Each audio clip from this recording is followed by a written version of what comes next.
네, 오늘 말씀은 출애굽기 6장 14절에서 30절의 말씀입니다. 출애굽기 6장 14절에서 30절. 저와 여러분이 한 절씩 교독하시겠습니다. 모세와 아론의 집안의 어른들은 이러합니다. 이스라엘의 장자 루벤의 아들들은 한옥과 발루와 헤스론과 갈미입니다. 이들은 루벤 문중입니다. 시므온 아들들은 여무엘과 야민과 오핫과 야긴과 소할과 가나안 여인의 아들 사울입니다. 이들은 시므온 문중입니다. 족보에 따른 레위 아들들의 이름은 이러합니다. 그들은 게르손과 고핫과 무라리입니다. 레위는 137세까지 살았습니다. 게르손의 아들들은 그 문중에 의하면 림니와 시므입니다. 고핫의 아들들은 아므람과 이스알과 헤브론과 우시엘입니다. 고핫은 133세까지 살았습니다. 무라리의 아들들은 마흘리와 무시입니다. 이상은 족보에 따른 레위 가문입니다. 아므람은 자기 아버지의 여동생 요게벳을 아내로 삼았습니다. 요게벳은 아므람에게 아론과 모세를 낳아주었습니다. 아므람은 137세까지 살았습니다. 이스할의 아들들은 고라와 네벡과 시그리입니다. 우시엘의 아들들은 미사엘과 엘사반과 시드리입니다. 아론은 암미다답의 딸이며 나손의 여동생인 엘리사바를 아내로 삼았습니다. 엘리사바는 아론에게 나답과 아비후와 엘르아살과 이다말을 낳아주었습니다. 고라의 아들들은 아실과 엘가나와 아비아삽입니다. 이들은 고라 문중입니다. 아롯의 아들 엘르아살은 부디엘의 딸들 중에 하나를 아내로 삼았습니다. 그녀는 엘르아살에게 비누아스를 낳아주었습니다. 문중에 따른 레위 조상의 집안 어른들과 이상과 같습니다. 이스라엘 자손들을 이집트에서 부대별로 이끌어내라는 여호와의 명령을 받은 사람은 바로 이 아론과 모세였으며, 이스라엘 자손을 이집트에서 나가게 해달라고 이집트 왕 바로에게 말한 사람도 바로 이 모세와 아론이었습니다. 여호와께서 이집트 땅에서 모세에게 말씀하실 때 함께 읽겠습니다. 여호와께서 모세에게 이렇게 말씀하셨습니다. 나는 여호와다. 너는 내가 말하는 것을 이집트 왕 바로에게 전하여라. 30절 함께 읽겠습니다. 그러나 모세는 여호와께 제가 입이 어눌한데 어떻게 바로가 제 말을 듣겠습니까? 라고 대답했습니다.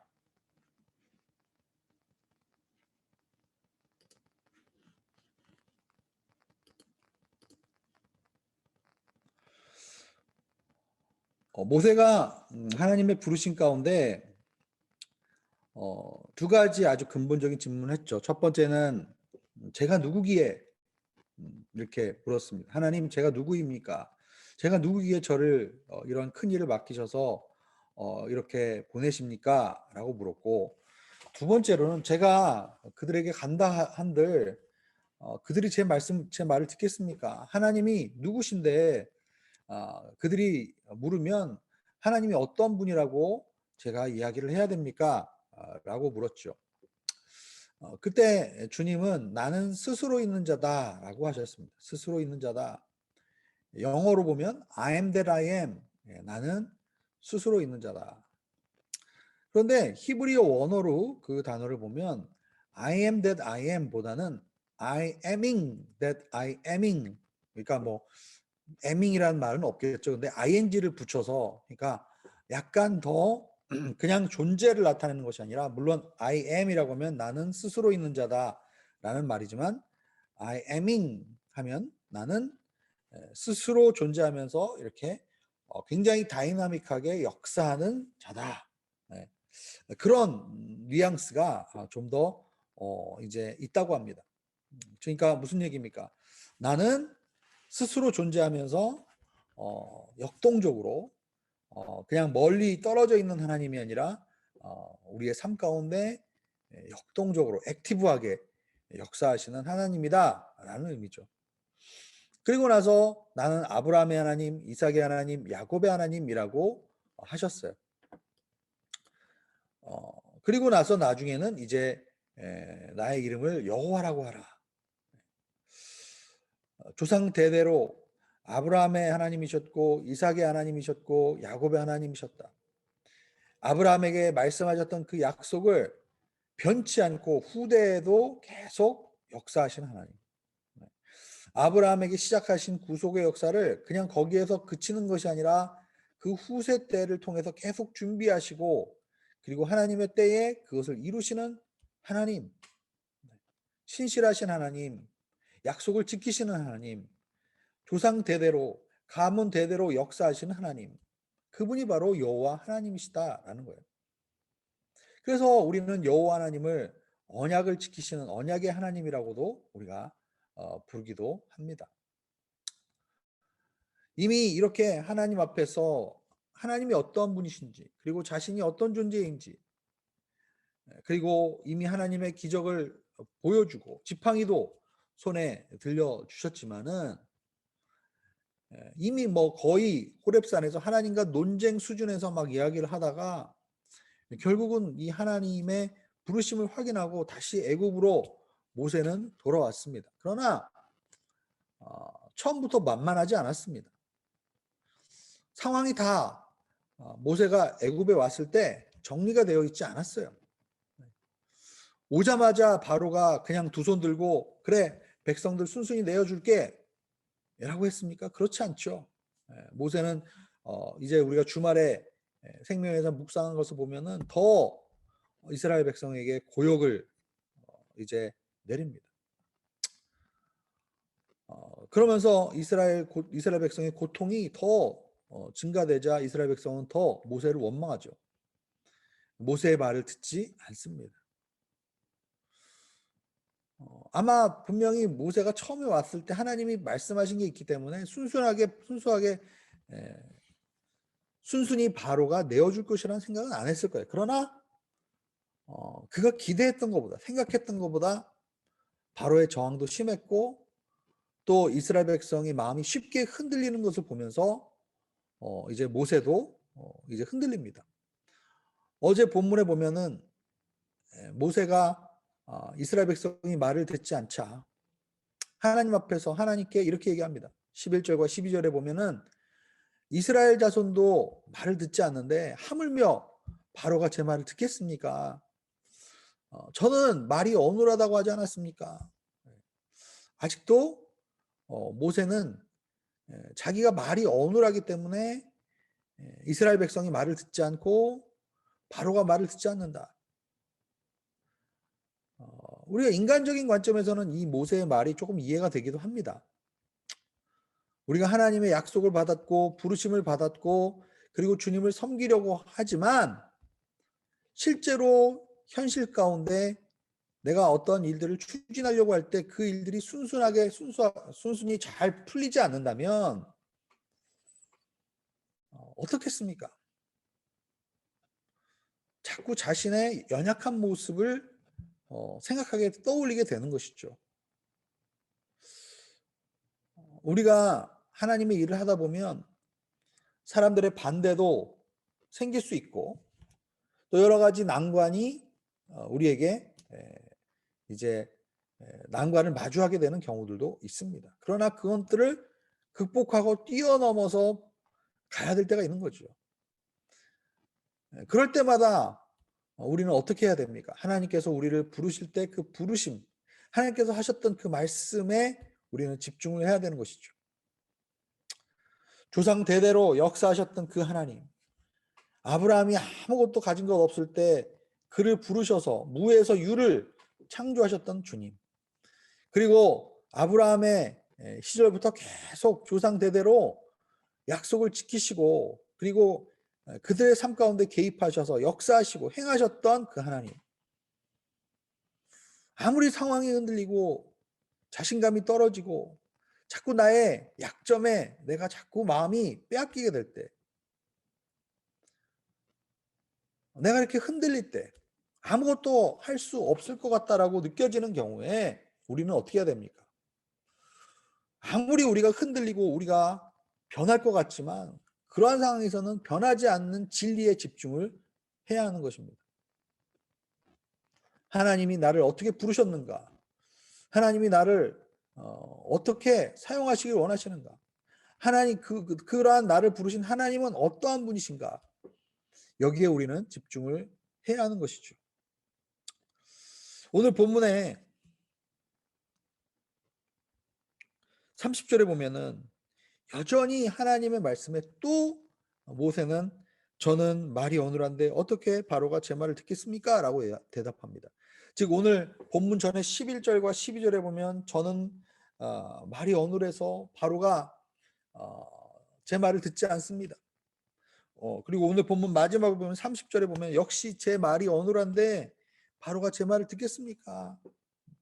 계속 모세는 제가 말이 어눌하다는 것에 지금 포커스를 맞추면서 이거 안 되는 일입니다. 바로가 이거 절대로 제 말을 들어주지 않을 겁니다. 이렇게 얘기를 하죠. 그런데 오늘 우리가 읽은 본문에 보면 그 중간에 이제 출애굽기 6장 14절에서 29절에 어떤 내용이 나와 있습니까? 이상하게도 족보가 나옵니다. 족보. 특별히 14절과 15절에 보면은 이 레위 지파의 이제 아론과 모세가 이제 레위 지파 소속이잖아요.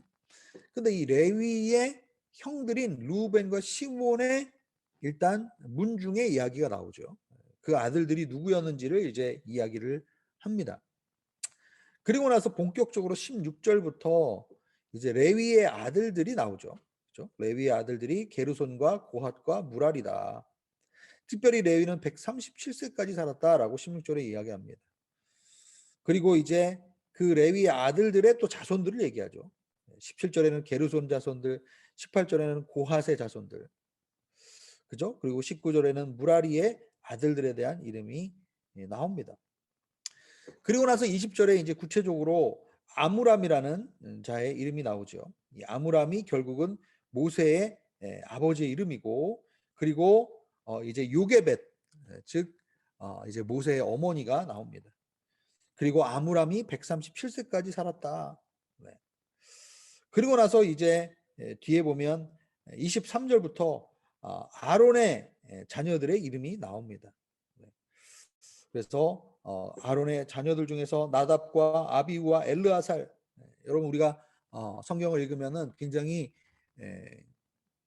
익숙하게 우리가 들어본 이름들입니다.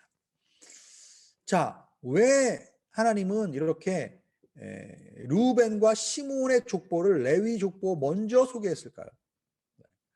하나님이 레위 지파에 속한 아론과 모세를 택한 것은 단순히 레위 지파만을 위한 것이 아니라는 거죠. 레위 지파도 이스라엘의 여러 형제들 가운데 한 지파였던 것이죠. 한 형제였던 것이고, 결국 그들을 부르신 것은 이스라엘 레위인들만을 위해서가 아니라 이스라엘 전체가 하나님 앞에서 이제 택함을 받고, 또한 그 레위 지파의 지도자들을 통해서 또 이스라엘 전체를 또 함께 연결해서 하나님께서 이끌어 가신다라는 암시가 있지 않았을까라는 생각을 해봅니다.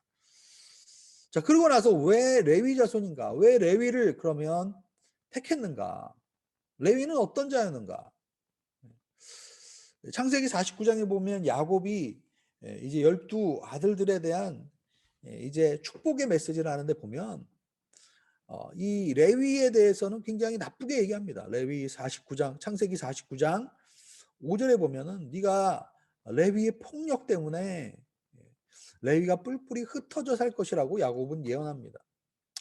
맞는 얘기죠. 나중에 레위 지파는 자기의 땅이 없어요. 자기의 기업이었고 모든 레위 지파가 다 뿔뿔이 흩어져서 살게 되죠.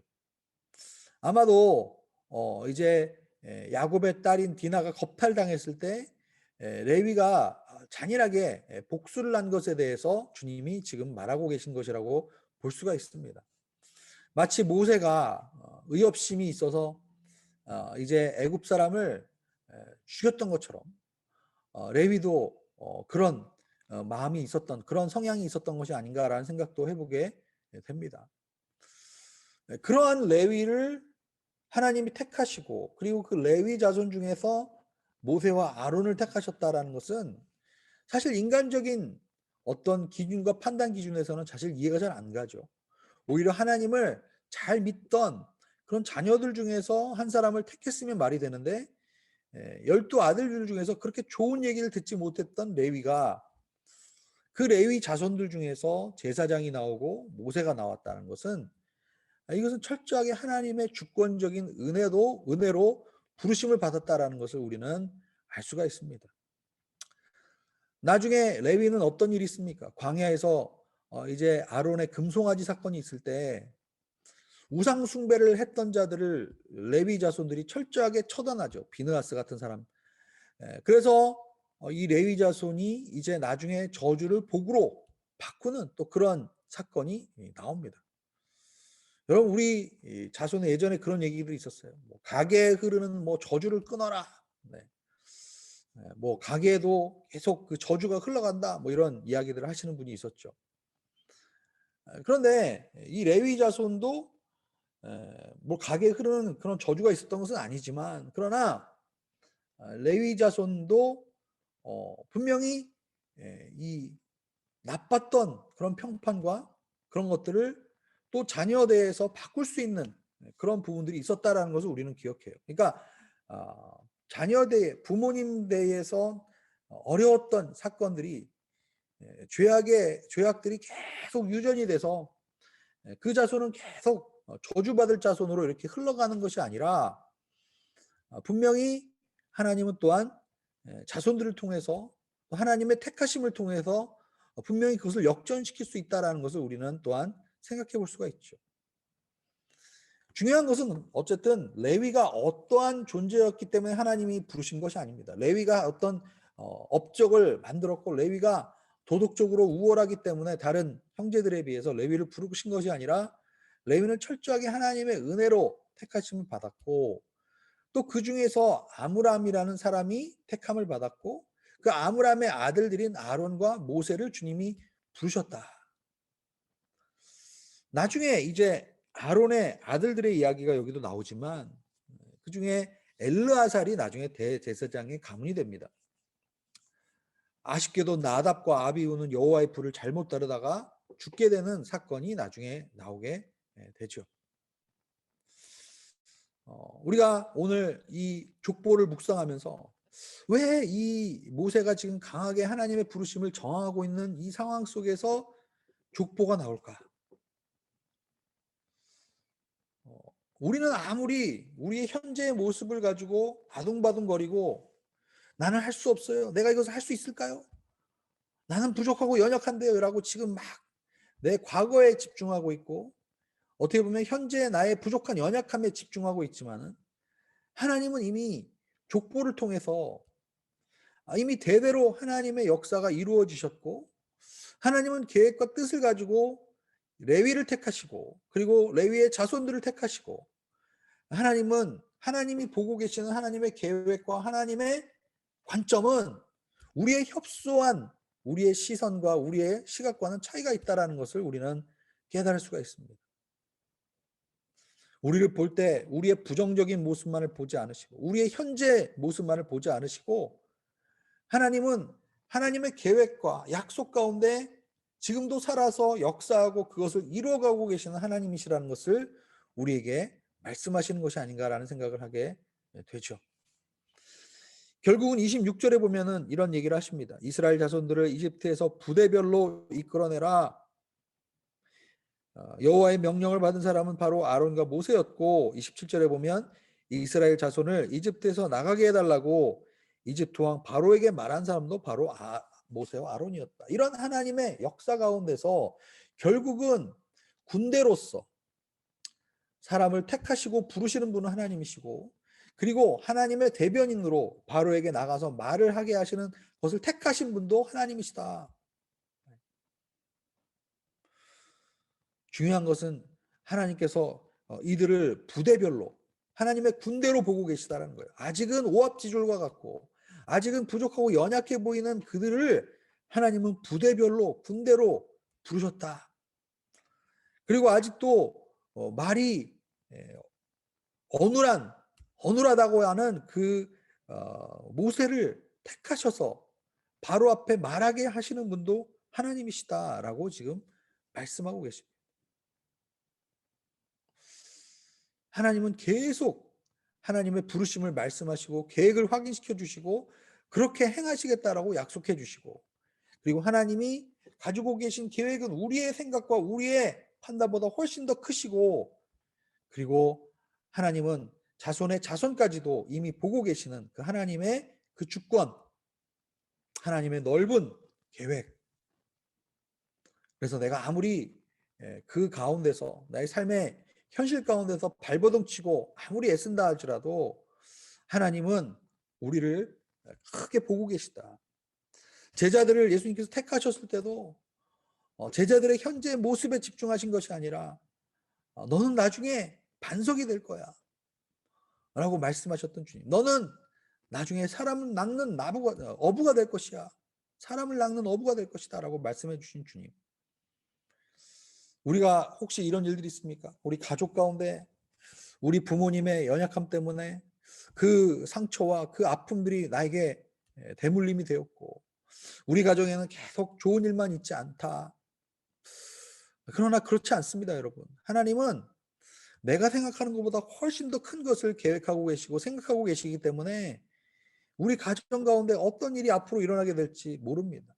내가 아무리 연약하고 부족하다 할지라도 하나님은 그 부족한 레위를 택하시고 그 레위의 자손들을 통해서 새로운 일을 행하시고 계획하셨던 하나님을 우리는 기억해야 될 줄로 믿습니다. 오늘 우리가 주신 말씀을 기억하면서 같이 기도하며 나가겠습니다. 나를 향한 하나님의 생각과 계획은 다를 수 있음을 인정하고 현재 나의 연약함과 문제에 집중하지 않도록 기도했으면 좋겠습니다. 우리 가정의 어려움과 아픈 기억이 영원하지 않다는 것을 알고 우리 가정이 하나님께로 방향을 돌리고 믿음의 가정으로 주님께 헌신하는 그러한 가족이 될 수 있기를 기도했으면 좋겠습니다. 어제부터 저희 교회에서 JDS 프로그램을 시작했는데 언약의 하나님, 역사하시는 하나님을 체험하는 우리 지체들이 우리 교회 내에 더욱더 많이 세워줄 수 있기를 위해서 함께 이 시간에 기도했으면 좋겠습니다. 함께 기도하겠습니다.